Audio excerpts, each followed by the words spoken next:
नमो बुद्धाय जय भीम. 4. बुद्धांचे प्रथम प्रवचन.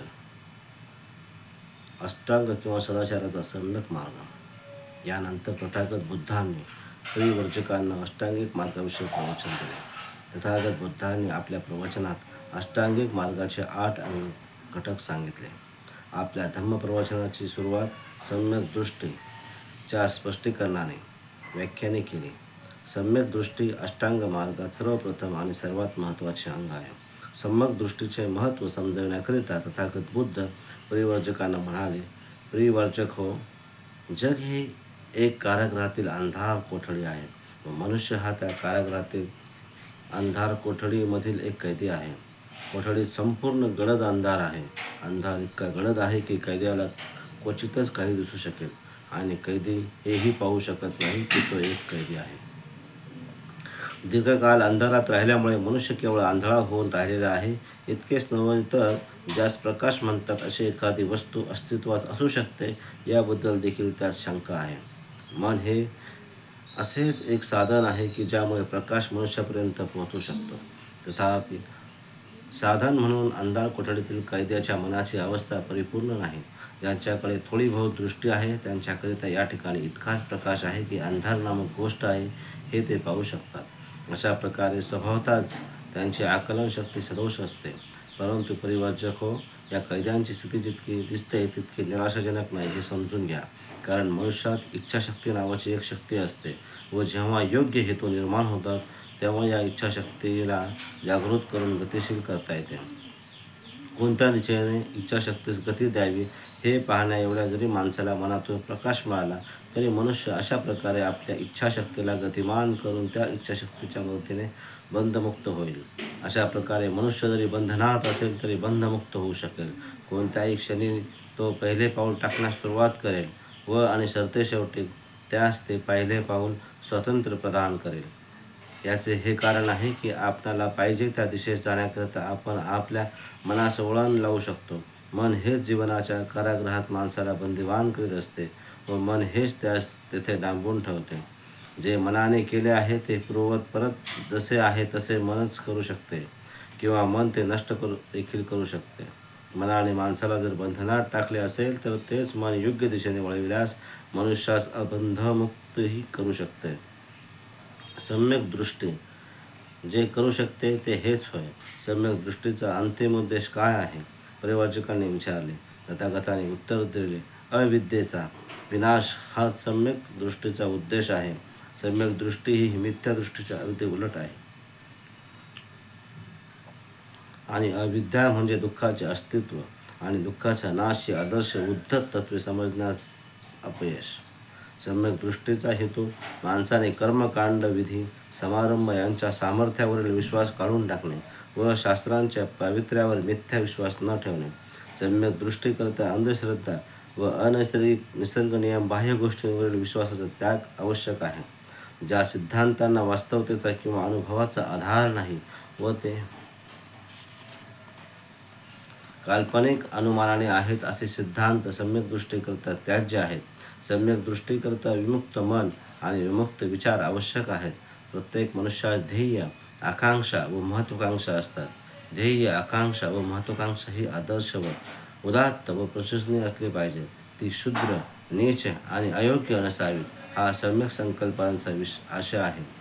सम्यक वाणीचा अर्थ आहे माणसाने नेहमी जे सत्य आहे तेच बोलावे, खोटे बोलू नये, दुसऱ्याविषयी वाईट संगत फिरू नये, सुसंवादित आणि उपयुक्त शब्दांचा उपयोग करावा, इतरांविषयी निंदा नालिस्ती, खोट्या गोष्टी, अफवा पसरू नयेत, मनुष्याने दुसऱ्यांविषयी कठोर, शिवीगाळीची, रागाची भाषा वापरू नये, प्रिय आणि सुमधुर शब्दांचा उपयोग करावा, सर्वांशी मृदू आणि विनम्र वाणीने व्यवहार करावा, सर्वांशी आपुलकीने व सौजन्याने बोलावे. मनुष्याने व्यर्थ, अर्थहीन आणि मूर्खतापूर्ण बोलले नाही पाहिजे. बडबड करू नये. उलट त्यांची वाचा समंजस, बुद्धिसंगत, सार्थक, मुद्देसूद व उद्देशपूर्ण असले पाहिजे. तथागत बुद्धांनी सांगितलेल्या सम्यक वाणीचे आचरण हे इतरांच्या भीतीमुळे अथवा पक्षपाताने होऊ नये. सम्यक वाणीमुळे तोटा, नुकसान होईल किंवा त्यामुळे आपल्या वरिष्ठांना काय वाटेल त्यानुसार बोलावे म्हणजे सम्यक वाचन आहे. या सर्व गोष्टींचा सम्यक वाणीशी काही एक संबंध असू नये. वरिष्ठांची आज्ञा किंवा वैयक्तिक स्वार्थ फायदा यामुळे झालेले वाचेत पालन हे सम्यक वाचेत प्रमाणभूत नाही. सम्यक कर्मात हे योग्य व्यवहार आचरणाची वर्तनाची शिकवण देते. प्रत्येक कृती करीत असताना इतरांच्या भावनांचा आणि अधिकारांचा आदर राखला पाहिजे. सम्यक कर्मांतचे मापदंड कोणते आहेत? सम्यक कर्मांतचा मापदंड हाच आहे की आपल्या जीवनाचे जे मुख्य मूलभूत नियम आहेत त्यांच्याबरोबर अधिकाधिक समन्वय राखला गेला पाहिजे. जेव्हा एखाद्या व्यक्तीचे कार्य या नियमांशी सुसंगत असेल त्यास आपण सम्यक कर्म म्हणू शकतो. प्रत्येक व्यक्तीस आपला उदरनिर्वाह करावाच लागतो, परंतु याचे अनेक मार्ग आहेत आणि काही चांगले मार्ग आहेत तर काही वाईट मार्ग आहेत. वाईट मार्ग ते आहेत की ज्यामुळे कोणाचे नुकसान होईल, हानी होईल, एखाद्याच्या प्रति अन्याय होईल. जीवन जगण्याचे चरितार्थ जगण्याचे चांगले मार्ग ते आहेत की ज्यामुळे कोणाचे नुकसान होणार नाही, हानी होणार नाही, कोणावर अन्याय होणार नाही. या सम्यक आजीविका म्हणतात. सम्यक व्यायाम अविद्या नष्ट करण्याकरता केलेले प्राथमिक प्रयत्न. पूर्वतयारी म्हणजे सम्यक व्यायाम होय. दुःखदायक कारागृहातून बाहेर जाण्याचा दरवाजापर्यंत पोहोचून तो उघडण्याकरता प्रयत्न करणे. सम्यक व्यायामाचे 4 उद्देश आहेत. प्रथम उद्देश आहे अष्टांग मार्गाशी विसंगत विरोधी मानसिक स्थिती चित्तवृत्तीचा प्रतिरोध करणे, त्यांच्या उत्पत्तीस रोखणे, त्या निर्माणच होऊ न देणे. दुसरा उद्देश आहे अशा प्रवृत्ती मानसिक निर्माण झाल्या असतील तर त्यास दाबून ठेवणे. तिसरा उद्देश आहे अष्टांग मार्गाशी सुसंगत आवश्यक अशा प्रकारच्या मानसिक अवस्था चित्तवृत्ती निर्माण करण्यास मनुष्यास सहाय्य करणे. चौथा उद्देश आहे अशा प्रकारच्या चित्तवृत्ती अगोदरच निर्माण झाल्या असतील तर त्या वृद्धिगत करणे. सम्यक स्मृतीचा अर्थ आहे मनाची आणि विचारांची जागरूकता. याचा अर्थ आहे मनाच्या जागरूकतेत सातत्य राखणे, दुष्ट वासनांवर लक्ष आणि पहारा ठेवणे. हे सम्यक स्मृतीचे दुसरे नाव आहे. हे परिवारजक हो, सम्यक दृष्टी, सम्यक संकल्प, सम्यक वाचा, सम्यक कर्मांत, सम्यक आजीविका, सम्यक व्यायाम आणि सम्यक स्मृती या मार्गाचे पालन करणाऱ्यांच्या मार्गात 5 अडथळे किंवा बंधने असतात. हे 5 अडथळे आहेत. 1. कामछंद लोभ. 2. व्यापद द्वेष. 3. थीन मिद्द आळस सुस्ती. 4. उदच्च कुकच्च चंचलता अनिच्छय अनिश्चितता. 5. विचिकित्सा संशय. आणि म्हणूनच हे अडथळे पार करणे, हे बंधने तोडणे आवश्यक आहे. याकरिता साधन आहे समाधी. परिवारजक हो, हे लक्षात ठेवा की सम्यक समाधी ही समाधी प्रमाणे समजू नका. सम्यक समाधी ही अतिशय वेगळी गोष्ट आहे. समाधी म्हणजे फक्त एकाग्रता. यामध्ये मूळ शंका नाही की एकाग्रता ही ध्यानावस्थेत घेऊन जाते. ही ध्यानावस्था स्वयंप्रेरित असते की ज्यामध्ये हे 5 अडथळे काही काळासाठी दूर ठेवले जातात, त्यांना तात्पुरता अटकाव केला जातो. परंतु या समाधी ध्यानावस्था तात्पुरत्या अस्थायी स्वरूपाच्या असतात.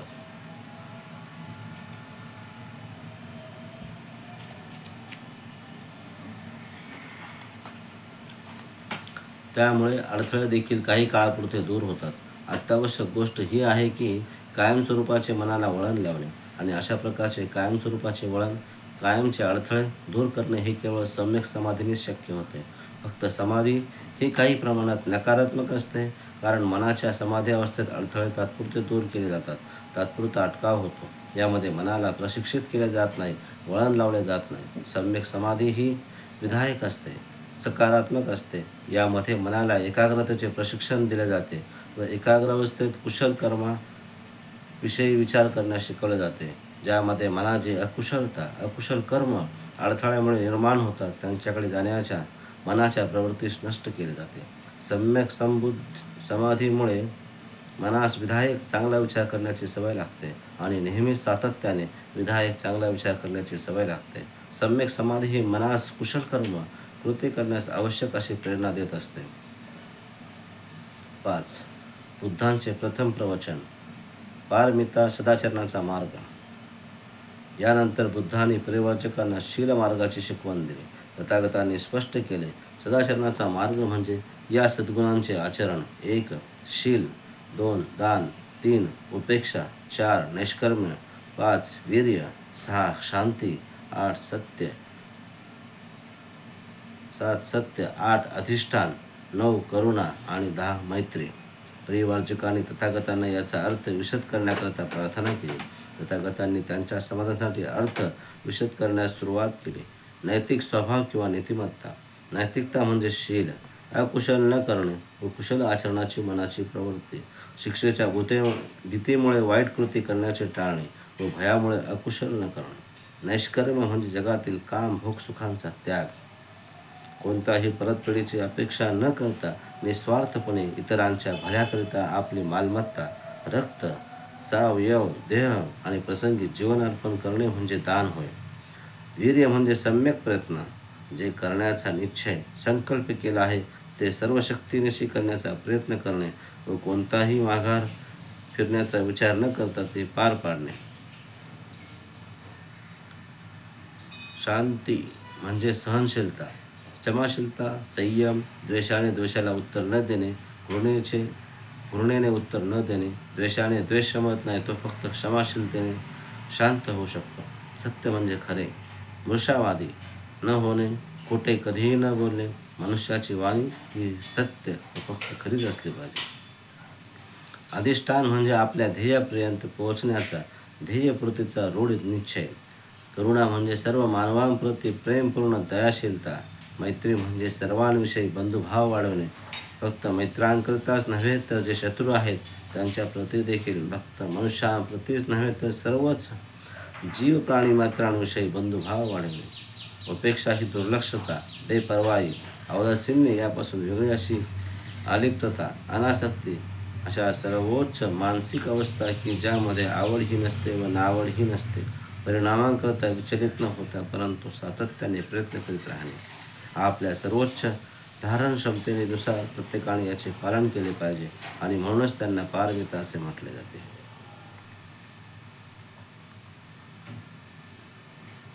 बुद्धाचे प्रथम प्रवचन. पारमिता सदाचरणाचा मार्ग. अशा प्रकारे आपल्या सद्धम्माचे प्रवचन व सम्यक व्याख्या करून दिल्यानंतर तथागत बुद्धांनी परिवारजकांना प्रश्न विचारला, व्यक्तिगत परिशुद्धी हा जगातील चांगल्या गोष्टींचा पाया नाही काय? परिवारजकाने उत्तर दिले, आपण म्हणता ते बरोबर आहे. नंतर बुद्धांनी विचारले, लोभ, आसक्ती, अज्ञान, जीव हिंसा, चोरी, व्यभिचार आणि खोटे बोलणे यामुळे वैयक्तिक परिशुद्धीस मलिनता येत नाही का? सशक्त चारित्र्य संपन्न होणे हे व्यक्तिगत परिशुद्धतेकरिता आवश्यक नाही का? की जेणेकरून अकुशल मानसिकतेचे दमन करता येईल, त्यावर ताबा मिळवता येईल. जर का मनुष्य व्यक्तिगत परिशुद्ध नसेल तर तो उत्तम निर्मितीचे साधन कसे बनेल, जनकल्याण कसे करेल? परिवर्जकाचे उत्तर होते, तथागत, आपण जो उपदेश करीत आहात ते सत्य आहे. आणखी असे वाटते आहे की इतरांना गुलाम बनविण्यात, त्यांना कमी लेखनात लोकांना काहीच कसे वाटत नाही. मनुष्य इतरांचे जीवन दुःखी का बनवतो? जो इतरांशी सदाचाराने वागत नाही हेच त्याचे कारण नाही का? आणि परिवारजकांनी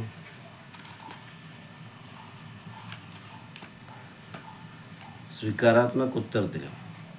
अष्टांग मार्गाचे आचरण, सम्यक दृष्टी, सम्यक संकल्प, सम्यक वाचा, सम्यक कर्मांत, सम्यक आजीविका, सम्यक व्यायाम, सम्यक स्मृती व सम्यक समाधी किंवा योग्य दृष्टिकोन, योग्य ध्येय, योग्य वाचा, योग्य जीवननिर्वाह मार्ग, योग्य साधने, योग्य स्मृती, योग्य दीर्घोद्योग आणि योग्य चिंतन मनन यांचे आचरण तर प्रत्येकाने केले तर मनुष्याशी अन्याय, अमानुषतापूर्ण वर्तन करतो हे नष्ट होणार नाही का? परिवारजकांनी उत्तर दिले, होय. सदाचरणाच्या मार्गाच्या स्पष्टीकरणाकडे वळून तथागतांनी प्रश्न विचारला, गरीब व गरजवंतांचे दुःख नष्ट करण्याकरता, त्यांच्या कल्याणाकरता दान आवश्यक नाही का? जिथे कुठे दारिद्र्य व दुःख आहे ते दूर करण्याकरता करुणा आवश्यक नाही का? निरपेक्ष निस्वार्थपूर्ण कार्यासाठी निष्कर्म्य निष्काम भावाची आवश्यकता नाही का? व्यक्तिगत लाभ होत नसून देखील इतरांच्या भल्याकरिता प्रयत्नांचे सातत्य राखण्याकरता उपेक्षा आवश्यक नाही का? मनुष्यात प्रेमाची आवश्यकता नाही का? आणि परिवारजकांनी उत्तर दिले, होय. बुद्ध पुढे जाऊन असे म्हणतात, केवळ प्रेम करणे पुरेसे नाही, खरी आवश्यकता आहे मैत्रीची. मैत्री ही प्रेम भावनेपेक्षा विशाल असते.